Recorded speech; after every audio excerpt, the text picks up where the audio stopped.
kasama ko ngayon ang winner's first game ng women's bracket natin. We have a Signal HDB. Kasama ko, Mylene and Janine. Congratulations unang-una. Ngayon, Mylene, nung first set, ang laki ng nilamang nyo noon. Pagdating ng second set, medyo dikitan tayo doon, nakuha pa ng kalaban nyo. Ano ba yung nag-iba? Siguro medyo na-relax kami doon kasi nga parang yung mga nangyayari sa mga talagang crucial games, and then nagkaroon kami ng miscommunication, di ba, nung mga second set.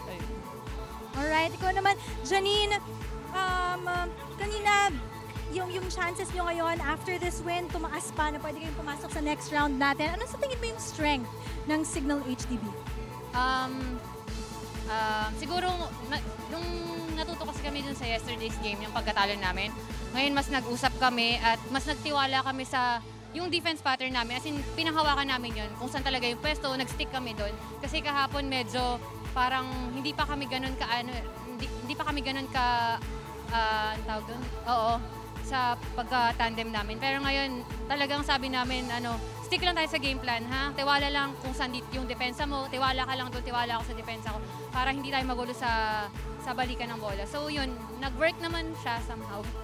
Right now, tignan natin yung mga highlights ng ating third set. It was a short set, but still a highly competitive one, Chiki. Yeah, it was a short set, but the meaty one. We saw a lot of placements, movements there by Cha Cruz and Abby Maranyo. They did a good job. They ran after those balls, but Paat was really, she took advantage of her height and the wingspan.